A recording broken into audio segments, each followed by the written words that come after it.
What's going on, everyone? Welcome back to Real Reds Talk, an authentic football fan channel made in Manchester. And this is coming straight after, well, not straight after, 24 hours after almost the FA Cup final victory over Manchester City from Manchester United. You've got to love it, and you have to love it. And we've only got a couple of negatives to kick things off. I'm talking like one, two, maybe three at a push. But then we have the ultimate positives to get into about that final because, as you could probably tell, I'm feeling a little bit rough. My throat is a bit gone from all the screaming that I was doing. And I almost can't believe it that we beat City in the final because everybody was writing us off. And yeah, it's just nice to look back at all the clips now, all the lads, how buzzing they are, the emotion that was involved. Just pure happiness in it from United's point of view. And it's great to see City miserable as well. So if there are any City fans in the chat, unlucky lads, unlucky. You nearly did it, but you didn't quite do it, and we won it. So yeah, look, I'm going to kick things off with the first negative, and it's not a negative from the team or anything like that. It is the media attack on Erik Ten Hag, journalist, BBC, ITV, the post-match press conference. For people who are in the TikTok, you won't be able to see these graphics. If you want to join me on YouTube, you'll be able to see them. But yeah, media attack. Now, I didn't like Alan Shearer and Gary Lineker's line of questioning after the game in the interview. It felt very driven to get a certain narrative out of it and a certain point of view when they were saying like, oh, well, we weren't doing this, a couple of months ago. Why have you been doing this? Why is that? Like, just asking like really like questions where he sat there saying like, let the man enjoy his trophy, man. Let him. He's just won the FA Cup. He's had a shit season dealing with all these injuries and everything else and all the exterior crap that's going on around Manchester United. Let him just enjoy the moment, Congrats, Erik Ten Hag. A fantastic performance today. Outsmarted Pep. I thought this individual was fantastic. How do you feel about this player? 2 academy products scoring, blah, blah, blah. Like, speak to him about that. Why have you got to, like, hammer a man down after he's just won a trophy? Do you know what I mean? Like, get a fucking grip. And I thought the journalist in the post-match press conferences were the exact same as well. Again, whilst I'm going through this, let me just sort this picture out because this always does this when I go live. It does my head in. And until I do it, it's just going to bug me. So, let me just... Baby Mainoo there. That is how I was feeling this morning. Yeah, there we go. That's better. Sorry about that. That was really, really, really bugging me. But yeah, all the journalists in the post-match press conference were the same. Straight after it, they was like, "Oh, what about your future? What's going to happen next? Do you want to stay Ineos and blah blah?" And in fairness to Ten Hag, he did come back and he was like, "Listen, if they don't want me, I'll go win trophies elsewhere. I've done it my whole career. Done it at Ajax. He's done it at United. 2 seasons in 2 trophies, in 2 seasons. Pretty impressive. First manager to do it since Sir Alex Ferguson, obviously retired. But yeah, all they wanted to speak about was his future rather than the present moment, and that really, really bugged me. I think the media attack on United at times is disgusting, honestly. Because it's the most talked about club, because it's the biggest club, everyone likes to use their name. It's like Will Smith when he says, keep my wife's name out your fucking mouth. And it's like, keep United's name. We just won a trophy, man. Relax yourselves. Relax yourselves. And I think, personally, he deserves a holiday more than anyone. Like, you could talk about players and coaches, and my God, does he need a holiday? And he definitely deserves it after that win. So, yeah. I'll speak about the manager more in depth very, very shortly. The next negative, league finish. Obviously wasn't great where we finished. We still finished 8th. It's been an awful season in that respect. The amount of injuries we've had, some performances, when you reflect, coming to the argument about keeping the manager, even though, a lot of people were emotional after the game. You can still look at Forest, Fulham, Palace, even a couple of the ones against the big boys were a little bit concerning. So, yeah, in that, when you put it into perspective, that's why when I was asking the questions yesterday to the lads about, like, should we keep this manager or not, or how do you see the future going, it's hard to answer in that moment because you're so, like, emotional because of the game. You've just won. You're on a high. It's hard to have a real kind of analytical brain when you're like that. So I respect that. Now I've had a bit of time to calm down. You can reflect on the league, and the league form's been fucking awful.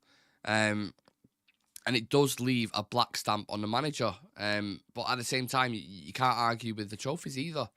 So it's a real kind of, I don't know how Ineos handle this. I don't envy him being in that situation. I really, really don't. But I think winning that FA Cup will be massive for him. I do. I was on the fence beforehand. I'm still on the fence now. I'm still open to either situation. But I honestly, I'd be happy if they kept him now. I really, really would. Just the feeling that we've got in a minute as fans, it's like, do you know what I mean? I feel like he's building that kind of relationship with the fans, with moments like what we got yesterday. You saw the whole the whole of Wembley, just insane, man, absolutely insane. Right, I'm gonna try and get through the show as much as I can because my throat is knackered. So, and my chest is knackered as well. Kangan saying that pick of Mainoo, Rodri's nightmare. Yeah, he ended Rodri's thingy, didn't he? His streak. Like the Undertaker, he's done. Kobbie Mainoo's basically Brock Lesnar. Just then ended the streak doing what he does. No Shreyas around. He'll be on soon. What a glorious Sunday, says It's Sam. Brian Casey saying you can see the players are behind him, passing him the trophy to lift it for the fans. Yeah, I love that. The emotion in the game, it gets you, done it. Like I had a tear in my eye when the camera. This is genuine. When the camera panned to Marcus Rashford yesterday and he was in tears, and Rasmus was in tears as well. That got me, man. That got me, honestly. Anyway, let's speak about the last negative, and then we can really dive into the positives, yeah, because that's one I wanted to discuss. And the thumbnail might be a big kind of clue towards that. But yeah, the last negative, Kyle Walker, what an absolute pangolin. Throwing his toys out the pram, just being a fucking dickhead, basically. Kicking off with Lisandro Martinez, was visibly frustrated all game. He just, every time the camera panned to him, he just looked like he was annoyed or rattled, and he was just, for me, let's just put it this way, Kyle Walker is an absolute melt who thinks he's some sort of sugar daddy with all that nonsense going on, and he looks like a pangolin with that nose. So that is what I'm like Kangan says, Lisandro would have killed him. He was ready to throw hands. Absolutely. Jason H, I can't ignore the results of a 38-game season. Yeah, it's a good point, Jason. I'm with you on that, mate. I'm with you on that. Neither can I. And that's why I think the argument's certainly balanced. You can't blame him, really. He's got absolutely owned and he can't handle it. Yeah. The best bits is Chelsea getting relegated to the Conference League and Newcastle out of Europa, says Man United 933. That's it, innit? I completely forgot about that. Do you remember we was all discussing it? And when we did the reaction after the game, we were speaking about it, and then Chivy went, wait, don't Chelsea go down to the Conference League? And aren't Newcastle out of it totally? We was like, oh shit, yeah. Just completely forgot. She's so wrapped up in like winning the trophy and watching the players lift it and all that kind of stuff. And you go, oh fucking hell, completely forgot. Yeah, see the bit Chelsea said, demoted. You've lost your manager and you're now in the Conference League. 2 weeks ago, you had Poch and he was going into the Europa League. Funny how things change in football, innit? It is very, very funny. Adam Manning in the chat. Make sure you do smash a like on the video. Not just you, Adam. Just everyone who's watching currently. Smash a like. Come on. We've won the FA Cup. Adam Manning saying we had a bad season, but you have to feel sorry for Ten Hag with all the injuries we've had. But winning that FA Cup has got us Europa League. So me personally, I think Ten Hag needs time. I respect that. We've missed Lisandro a lot this season. Europa League does mean more money for us. Exactly. And when you attract players, I mean, I've said this for ages. I know some people might not be happy about Europa League, but listen, it's positive for the club, whichever kind of angle you want to kind of put on it. Right, let's get into the positives then, shall we? That's what everyone's here for. Fuck the negatives. We've been through that. First up is the obvious one. It's on the thumbnail. You all know what I'm going to put on the screen. Nope, that's the wrong one. This is the right one. But there you go. I'll give a clue away for the next one. Lack Harrington. Gotta fucking love it, man. You cannot write it, can you? 2 19-year-old academy products scoring the winning goals in the FA Cup final against your Manchester rivals. That is fairy tale shit. First time 2 youngsters, I think, have scored, or 2. I can't remember if it was 2 academy products that have scored in a final. Or 2. Yeah, I can't remember what the actual specific lining was. But either way, they're making history. They're breaking history. Garnacho deserves huge fucking credit. Also, just 1 goal of the season, which was never in doubt anyway. But official Premier League 1 goal of the season for his overhead kick against Everton. And that's just a glimpse of what this kid can do, man. Honestly, this kid's put in a shift, yeah, for 40 games in a row, relentless running, just direct, fearless. He gives everything on the pitch. He scores great goals, and look where the first goal came from. That was almost like That was almost an indication of what type of player he is, because he still believed, he chased. City made a mistake, he capitalised on it. And the issue was yesterday, I thought personally, with Rashford against Walker, we've seen this rodeo before. Walker comes out on top. It was like Sterling against Wan-Bissaka. Rashford never has a good game against Walker. Yes, he scores against City sometimes, but the majority when he has his 1v1 battles isn't great. You look at Garnacho against Gvardiol on that right-hand side, though. Interesting, innit? And I actually think... Jack Payton says, congrats on your FA Cup win, mate. Thank you very much, Jack. Appreciate that, brother. I didn't win it, but as a fan, I'll take it. But yeah, Garnacho is better on that right-hand side. I think the majority of us can agree with that. He's much better over on that side, and he was causing Gvardiol problems all game. United TV saying, United. Love that. Garnacho, fantastic. Scores the first goal, gets us set. Tactically the first. I'll get onto the manager in a minute. There's so many things I want to talk about. Kobbie Mainoo, equally does not look phased. Scored a belter against Wolves. Scored a belter against Liverpool. Scored a belter against City yesterday. The finish was unbelievable.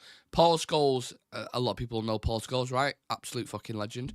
He put on Instagram last night, said, there is no comparison for me and Kobbie. I was nowhere near the player he is at 19 years old. That is big praise, big praise from Paul Scholes. And if I'm Kobbie Mainoo listening to that, I'm like, Jesus Christ. Special talent, man. Special talent. You can see why City were trying to grab him, because he's just... I always reference this. England don't produce these kind of players, Kobbie Mainoo. They don't. Spain produce them a lot. You think about your Thiago Alcantara, fucking... Go through the whole list of fucking Spanish midfielders. They produce technically sound, calm players, like the fundamentals I'm talking about. And Kobbie Mainoo is just a different breed. He's just a different breed. He really, really is. And one, he should be on that plane, and two, he should definitely be starting in that fucking midfield. All the people that was giving me absolute shit on TikTok when I said Mainoo should be in the England team going forward, and like his average is basic, he's had a couple of games, he's fell off. Shut up. Look what he's just done in an FA Cup final against Manchester City, the best team in the world who lost like 3-4 games this season. Don't chat to me about Kobbie Mainoo that he shouldn't be in that midfield. What? Who else should be in? Fucking Conor Gallagher? Shut up. Anyway, I'm on smoke this morning. You can all get it. But yeah, in regards to them both, they've obviously got a fantastic relationship on and off the pitch. They've produced some special moments for United this season. You can go through them all. Garnacho's overhead kick, unbelievable. Kobbie Mainoo's fucking goal against Liverpool where he's got his back to it and it's almost like Makeda, in it. Just go through the whole season. There's so many of them. And they're only 19 years old. That's the crazy thing, man. The crazy thing. 19 years old, these kids. Incredible, like the talents we've got on our hands. Even look at the other one, Amad Diallo as well. He didn't get any game time yesterday, but since he's come into the team, he's looked fantastic. Rasmus Højlund didn't start the game yesterday, but he came on. He did something really important towards the end of the game. Sprints, wins it off the defender, gets it up the pitch, and eventually the ref blows the whistle, and little bits like that. But even in the games before that, came on, scored 16 goals and 2 assists in his first season. And bussing, man, absolutely bussing. The young talents they've got, they need to nurture them right and get the right senior pros around them, and you've genuinely got something there. So yeah. I'll get into your comments in a moment. Let me just do this next positive. Sorry, I'm all over the place, which you already saw before. But Erik Ten Hag, give this man his flowers. Tactically got it spot on yesterday. The setup was perfect. Pep looked like he was fucking all over the place. Honestly, the way he set up, the form of pragmatism that he brought, but the threat when the players had the ball, the patterns. Yeah. The only thing that when you're watching that, the only thing you're saying to yourself, and I'm sure you guys probably feel the same, you watch it and you're like, where was this 3 months ago? Do you know what I mean? Where was this 3 months ago? Because we're absolutely crying out for some of this. Like, just stay compact. You've got the players to kill teams when you need to in moments. We've seen that over the past 5, 6, 7 years. You don't need this chaotic end-to-end fucking 31 shots against Brentford. I know injuries come into it, YC. I get that. I understand it, but you can still be a bit more pragmatic in your approach, whether you've got injuries or not. Do you know what I'm saying? You don't have to be as open and just decide the game on a coin toss, effectively. So that was the only kind of criticism of that. But you look at Ten Hag, he was a dead man walking before the game. A dead man walking. He could not get away from the news that was everywhere on every single outlet. Every journalist was talking about it, And coming into the season, he's had a team that he could start, his main team that he wants to start once or twice, potentially. Being attacked by the media, as already mentioned, he's the first manager since Fergie to win back-to-back trophies. He's visibly improved a lot of the players. So there is a foundation to work with there. You look at Ahmad's improved, Garnacho's improving, Kobbie's improving, Rasmus is definitely improving, Dallow's improving. Tell me a player that isn't improving, really. Apart from Casemiro, but that's probably with age and the way we was playing. You know what I mean? Simon Peter Williams says that lineup yesterday was as close as our strongest lineup we've had all season. Yeah, Simon. And you look at results. Also, the start of the year, when we had the majority of players fit, we didn't lose for 10 games, I think it was, or 8 to 10 games. And then Lissandro got injured again, and then Varane was out, and then it all comes crashing down again. So there is, look, you take away your best players, you're not going to, if you take Foden, Haaland, De Bruyne, and fucking, I don't know, Walker out the team, do you think City are going to win as many games? City went without Rodri for 4 games and they didn't win one, and that's one player. So don't tell me players don't have an effect. Like I said, I was always open to whatever happened with Erik ten Hag, but it's going to be tough to get rid of him now. I think you have to have a really, really, really strong backbone if you're going to go out after that and tell United fans that Erik ten Hag's gone. So what I think they're going to do, they're going to give it 2 weeks, they're going to let the dust settle, and then they're going to make a decision, I think. And I still think that they're going to get rid of him, personally. I'm not saying they should, but yeah. Right, let's... Dino Lewis in the chat. Big up, Dino. Hope you're good, mate. Saying, what a great win. Hopefully, Ineos will keep Erik ten Hag. Adam Manning saying, 2 teenagers. That was it. Thank you very much. Kangan saying, we've got 2 big stars in Wheatley and Harry Amas coming through next season as well. And Collier. Ten Hag had his arm around him like he had his arm around Mainoo, so who knows? Yeah, maybe they'll come through. Glad to see the academy finally coming through. Absolutely. Random guy saying this might be a beautiful beginning to a beautiful story for Man United.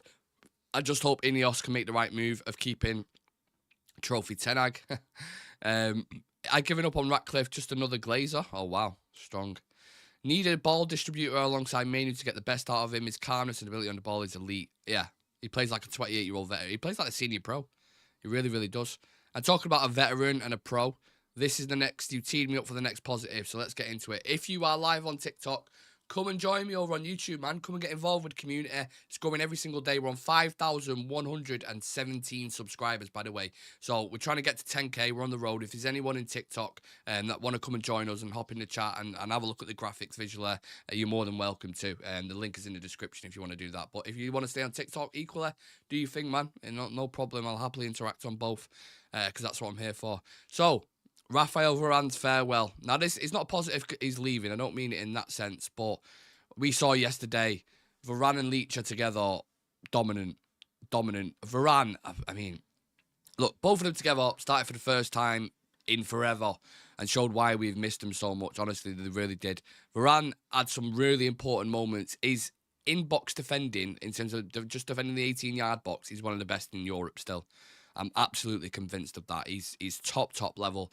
Obviously, injuries play into it. You can't keep a defender just because, because of them quality. Because obviously, there's the injury side to his game as well, where he just can't stay fit for long enough.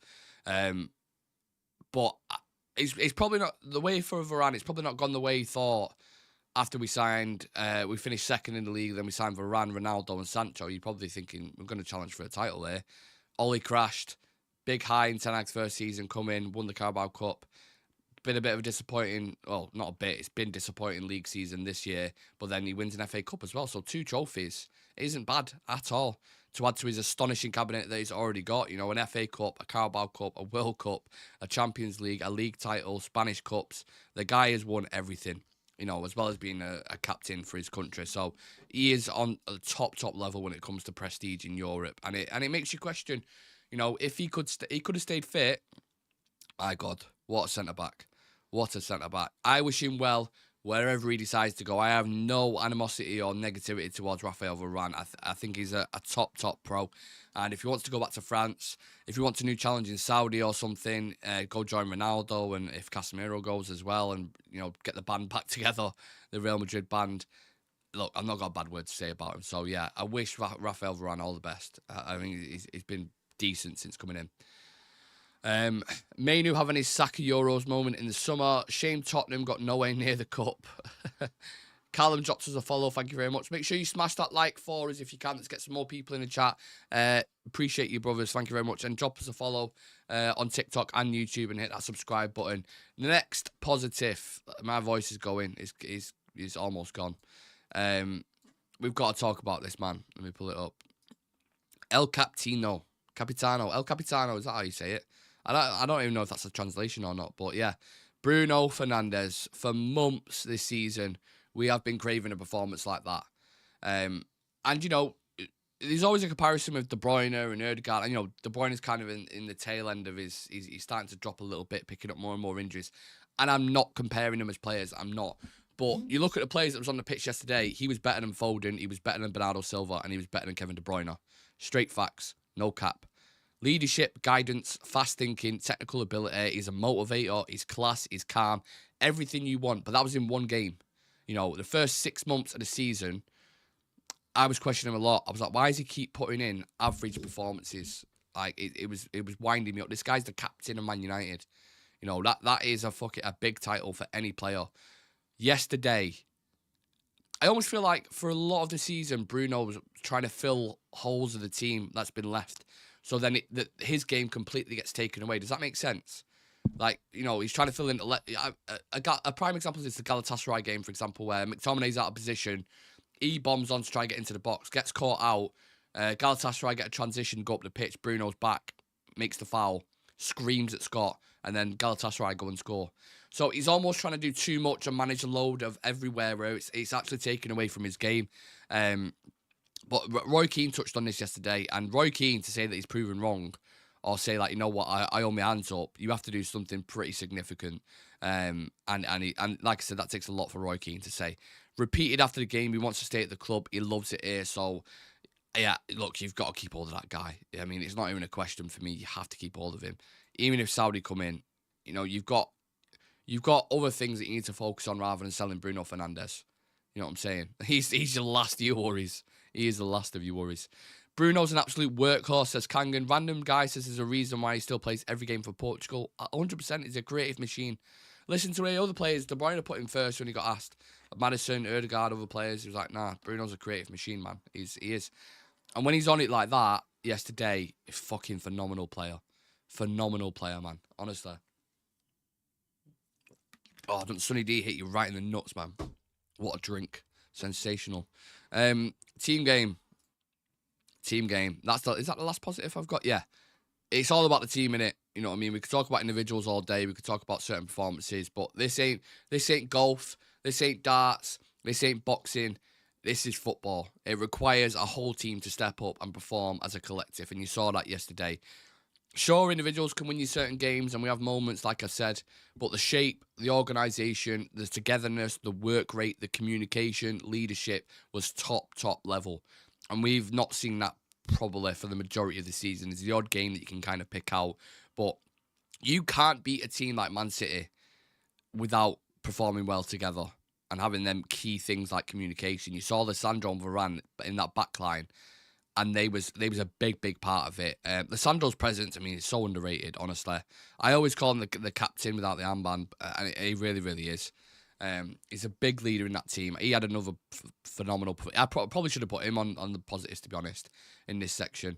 But yeah, it's nice to see them all happy, together, emotional, like the weight of the world's been lifted off them, innit?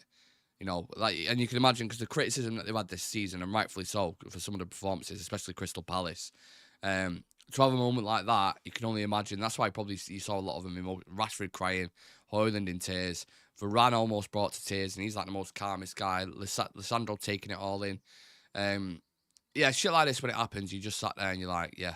Sam's just put in the chat, thanks to you lot for supporting the channel this season. Absolutely, 100%. If I'm sat here speaking to no one now, it's fucking pointless, isn't it? If we're sat here as a collective on the channel, so 100%, you guys who tune in every single day when you don't have to. You don't have to listen to me ramble about football. But it's nice. It's nice to have everyone as a collective and a community, and it's growing every single day. It might not be the biggest channel. It might not be a United stand or whatever, but it's more real, it's more authentic, and that is the absolute reason why we started it. The reason why it's called Real Reds Talk is because not because we're top Reds or anything like that. It's because it's authentic, it's genuine. There's no fucking bullshit. There's no clickbait. There's no, you know what I'm saying? So, yeah. Look, if we're to kind of round things off, I'm going to get into the social media section, actually, in a minute. Completely forgot about that. Road to 100k, says Kangan. Yeah, hopefully one day. Might take a couple of years to get there, but why not? Why not? Why not? Yeah, I'll get into the social media section in a minute, so do make sure you stick around for that. But I'll just give you my take and my kind of summary and conclusion on the game, yeah? Awful season in the league, but we've won another trophy. Important to end on a high, especially when you've been put through the ringer like we have as fans and watching certain games. As a fan, you can't ask for more than what they give yesterday. I was so happy with that performance. There was nothing more. They couldn't give any more. And you look at the whole campaign throughout the FA Cup, the Liverpool game, crazy. Forest game was even close. You know, it was difficult, but perseverance got us through, and we won. What's next for Ten Hag? I really don't know. I really can't call it. What are Ineos going to do? What's going to happen to some of the players that are at the club? You know, look, just have a holiday, have a few beers.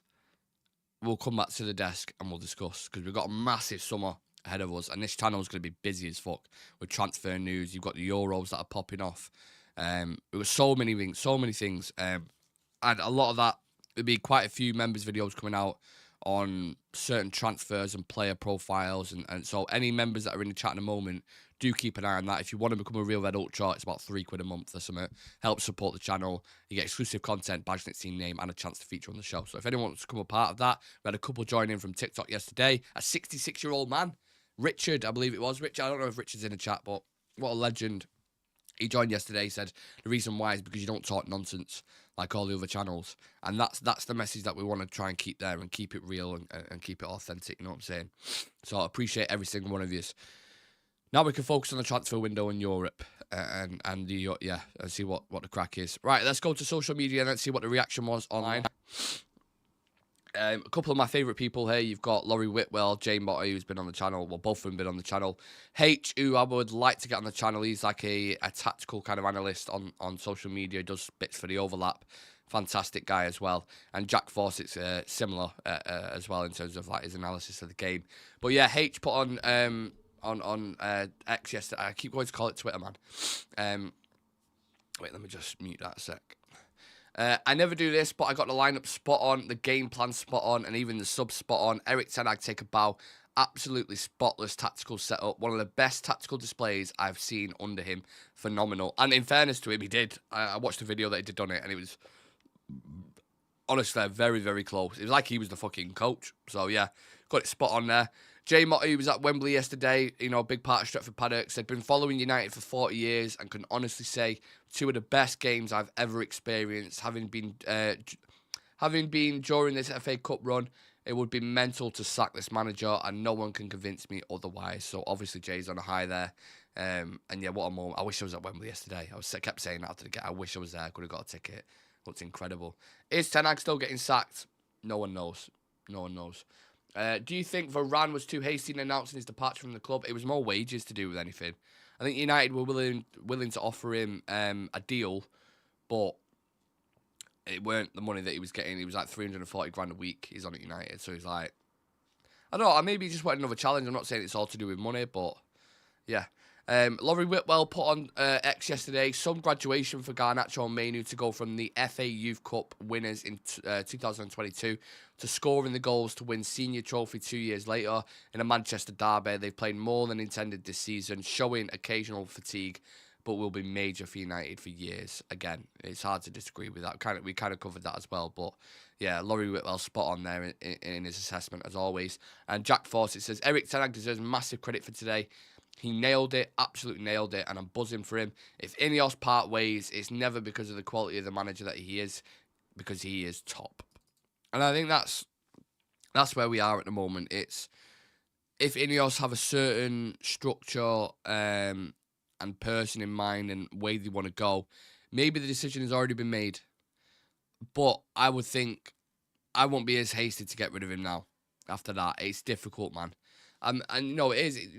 We're riding off a high at the moment. The season's been terrible. There is balance and perspective to it, but I don't know. There's that connection with him in it. It's difficult. It's very, very difficult. I don't know how I feel about it. I feel confused. I feel like I need a couple of days to really assess it. But I'd be happy to keep him. As it stands right now, I would be happy to keep him, genuinely. If it came out tomorrow, if news got released and it said, Ten Hag's, I'm not fucking leaving. It's like Wolf of Wall Street, innit? I'm not fucking leaving. And everyone's like, what? Ten Hag goes, I'm not fucking leaving. And I was like, maybe he needs a moment like that. But like I said, if Ineos come out in the next 6 months and they say, look, this guy's going to stay with us for the next season, the fans are going to be mad at that. No. Let's take it, let's give it a year. Let's give him a proper recruitment summer where we've got professionals in charge and we're taking care of everything else around the club, which, again, is a huge operation. But let's give him a year. Let's see how he does. And then if he doesn't live up to expectations, then when you get rid of him, no one can have an argument or a complaint or anything like that, can they? None of them. So, yeah, that's my perspective on it, at least. I would be open to him staying. But, yeah, we're going to have Sunday social tonight. We've got a couple of lads on the channel. Of course, we didn't really get their reaction to the game yesterday. We didn't get any of their thoughts, so I'm really interested to get into that. So make sure you do come and join us. If you missed mine, Chivy and Sam's reaction to the game yesterday as well, check that out. Very emotional, had a lot of beers, but it's a good watch. I actually watched it back yesterday just to see Chivy and Sam's reaction, and it was really good. So yeah, please do smash a like on the video. Hit that subscribe button. For members, keep an eye out for a certain video coming your way over the next couple of days. You're going to get early access to that as always. So make sure, if you aren't a member, or if you do want to become a member, hit that join button. We may gift a few tonight, depending on how the show goes, but we might give 5 out tonight. So if you want to come and join in, you might get an opportunity to get one. But yeah, apart from that, keep an eye out. Turn the notification bell on. If you want to drop us a follow on TikTok, would appreciate that. Grip Reapers just bought a Mainoo jersey. Love to see that. Just the last thing, anyway. Did anyone see that video of Mainoo? Mainoo's dad, I think it was. So there was a kid on an escalator, and he had Mainoo on the back of his shirt. And the guy says to him, he says, excuse me, is he your favourite player? He's like an 8-year-old kid. Obviously, his dad's with him. And he turns around and he goes, yeah, I love him. And he goes, that's my son. And there's like a nice little moment between them. It was like, yeah. Oh, Shrindy's gifted a membership in the chat. What an absolute legend. There you go. He's done it for me. Random guy was gifted a membership by Shrindy. So thank you very much for that, brother. Look at the community and the people in the chat. Fucking legends, a lot of them. No fakeness in here. No fakeness. Legend. So yeah. We're going to be dropping some video for you guys. There's going to be more videos, I would say, the volume of them over the summer because we haven't got any games, we haven't got any previews or post-match analysis or pros and cons. So we're going to focus a lot on the transfer window and members videos and things going forward. So, yeah, legends in the chat. Appreciate every single one of you. Enjoy the rest of your weekend. I believe it is bank holiday. So, yeah, have a drink on me. Enjoy, soak it in, watch the videos back, watch the montages, anything you're doing all day, because that's what I'll be doing, and soaking it in and just, yeah, relaxing and enjoying it. You're all a fucking set of legends. I love every single one of you, and I'll see you in the next one. Drop us a follow on TikTok, follow us on YouTube. We'll see you tonight, guys, yeah? Take it easy. I'll say goodbye to the TikTok people first, in a bit, and then you guys as well. Legends. Love yous.